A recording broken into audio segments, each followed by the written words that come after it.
Hi, friends. Welcome to another story with Miss Wolf Reads. I'm Miss Wolf, and today I'll be reading the story Stone Soup, which was retold and illustrated by John J. Muth. I really love this story for a number of reasons, but I find it's especially important because it communicates a story about the importance for kindness, trust, and community, which is all the more important right now as we all navigate our shelter in place and COVID-19 and 2021. So here is Stone Soup. I hope you are in a comfortable position. Go ahead and take a deep breath.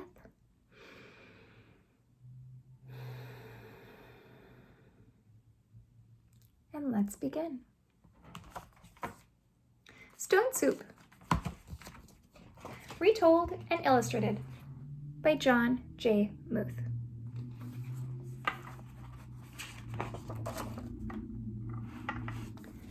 Three monks, Hawk, Lock, and Sue, traveled along a mountain road. They talked about cat whiskers, the color of the sun, and giving. "What makes one happy, Sue?" asked Hawk, the youngest monk. Old Sue, who was the wisest, said, "Let's find out."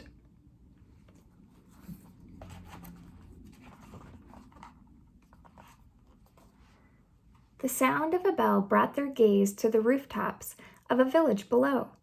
They could not see from so high above that the village had been through many hard times. Famine, floods, and war had made the villagers weary and untrusting of strangers. They had even become suspicious of their neighbors.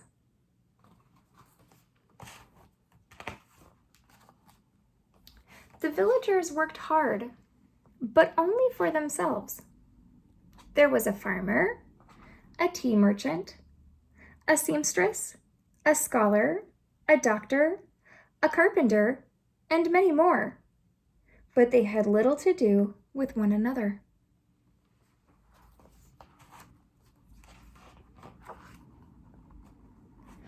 When the monks reached the foot of the mountain, the villagers disappeared into their houses. No one came to the gates to greet them. And when the people saw them enter the village, they closed their windows tight.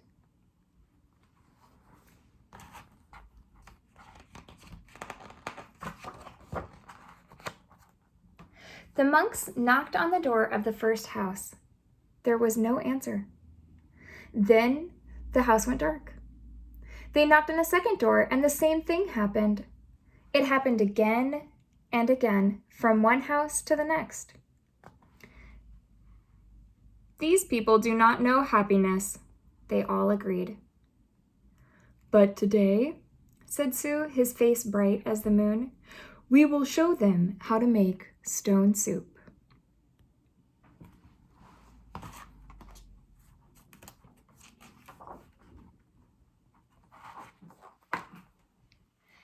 They gathered twigs and branches and made a fire. They placed a small tin pot on top and filled it with water from the village well.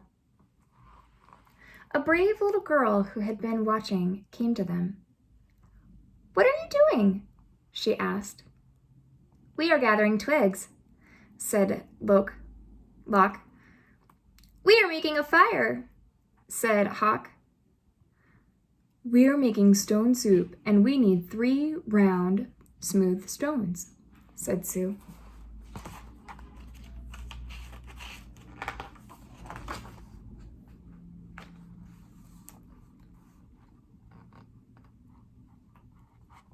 The little girl helped the monks look around the courtyard until they found just the right ones. Then they put them in the water to cook. "These stones will make excellent soup," said Sue. "But this very small pot won't make much, I'm afraid." "My mother has a bigger pot," said the girl. The little girl ran home. As she started to take a pot, her mother asked what she was doing.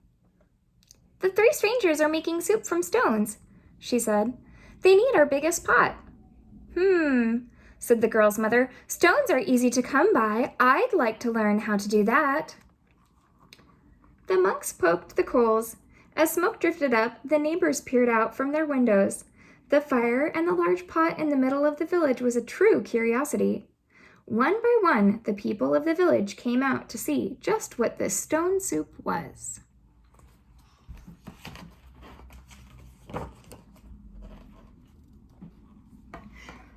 "Of course, old-style stone soup should be well seasoned with salt and pepper," said Hoke. "That is true," said Loke, as he stirred the giant pot filled with water and stones. "But we have none." "I have some salt and pepper," said the scholar, his eyes big with curiosity. He disappeared and came back with salt and pepper and even a few other spices. Sue took a taste. "The last time we had stone soup of this size and color, carrots made the broth very sweet." "Carrots?" said a woman from the back. "I may have a few carrots, but just a few." And off she ran. She returned with as many carrots as she could carry and dropped them into the pot.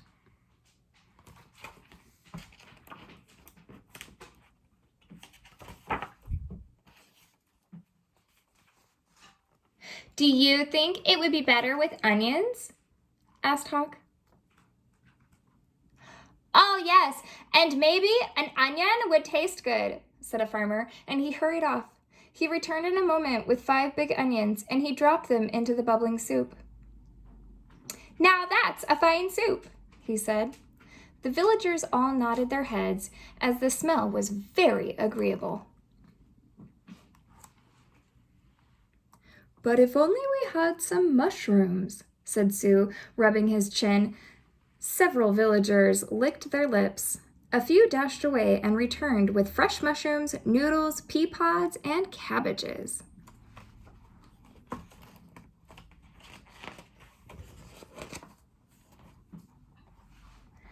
Something magical began to happen among the villagers.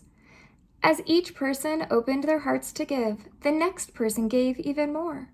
And as this happened, the soup grew richer and smelled more delicious. "I imagine the emperor would suggest we add dumplings," said one villager. "And bean curd," said another. "What about cloud ear and mung beans and yams?" cried some others. "And taro root and winter melon and baby corn," cried other villagers. "Garlic, ginger root, soy sauce, lily buds. I have some," people cried out, and off they ran, returning with all they could carry. The monks stirred, and the pot bubbled. How good it smelled! How good it would taste! How giving the villagers had become!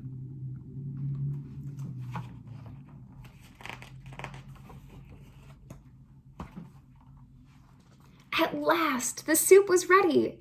The villagers gathered together. They brought rice and steamed buns. They brought lychee nuts and sweet cakes. They brought tea to drink, and they lit lanterns. Everyone sat down to eat. They had not been together for a feast like this for as long as anyone could remember.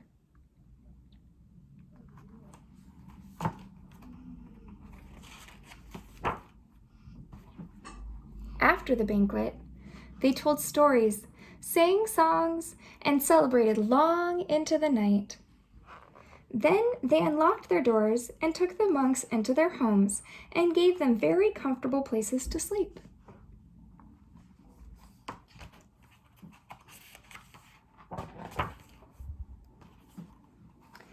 In the gentle spring morning, everyone gathered together near the willows to say farewell. "Thank you for having us as your guests," said the monks. "You have been most generous." "Thank you," said the villagers. "With the gifts you've given, we will always have plenty. You have shown us that sharing makes us all richer." "And to think," said the monks, "to be happy is as simple as making stone soup."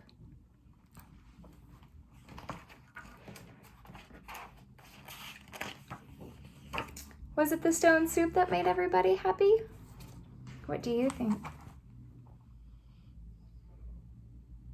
Was it the act of coming together? Was it the act of being creative and cooking? Was it giving what they had to give and combining that with the gifts of others to make something new and bigger and better that they couldn't have made all on their own? The person who had the carrots could have made carrot soup, but not the yummy, delicious, sumptuous stew that the stone soup became. So when we give and others give, it creates a bounty that we couldn't have achieved all on our own. There's a note from the author at the end of the story that I'd like to share with you. Author's note. Stone soup has its traditional roots in European folklore. There are many versions of the story which have been traced back to France, Sweden, Russia, England, Belgium, and other countries. In the most familiar versions of the story, the soup is made from stones, but in others, it has been made from a nail, an axe, and even buttons made of bone. There are also related stories from Jamaica about a soup-making pot, from Korea about a magic cake tree, and from the Philippines about a bill-paying hat. In this retelling, I took the traditional form of the stone soup story and set it in China. I also used the Buddhist story tradition, where tricksters spread enlightenment rather than seeking gain for themselves. The characters, Hawk, Lock, and Sue, are prominent in Chinese folklore. They are three deities that bestow health, wealth, and prosperity. Hawk symbolizes good fortune and prosperity. Lock symbolizes good health, family happiness, and mutual love. Sue symbolizes longevity, and he brings good health and the long life free from stress and obstacles. In this story, they have taken the form of 3 Zen monks. In the art, there are symbols from Eastern culture which have specific meaning. A long time ago in China, the color of the sun, yellow, was worn only by royalty. And while the little girl in yellow in our story is not an empress, she is someone quite exceptional. What made her exceptional? Do you remember from the story? I remember. She was the first villager who was willing to come and talk to the strangers, to the monks. She was being generous with herself and with her pots from her home. She was the first one to be kind. The willows mentioned at the end of the story are a sign of parting, saying goodbye. And there are things to find, such as the noodles shaped like the Chinese word for to teach, and the pile of 3 stones which form the shape of the sitting Buddha. The 2 instruments the musicians play are called an erhu and a pipa. The erhu is on the right. And I'll go back and look at those pictures for you now. So here are the instruments. So this is the erhu and the pipa.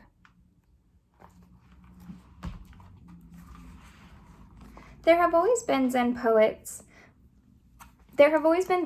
monks wandering through cloud-embraced mountains, and it seems to me they must have at least once found a village with sad houses and done just what Hawk, Lock, and Sue have done here. From the author, John J. Muth.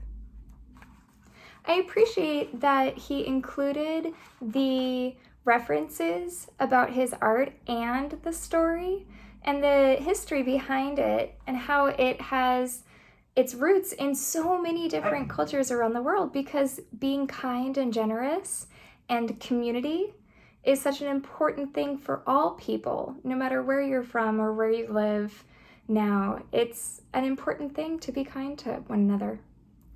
Thanks for joining in this story with me, everybody. I hope you enjoyed it. Till next time.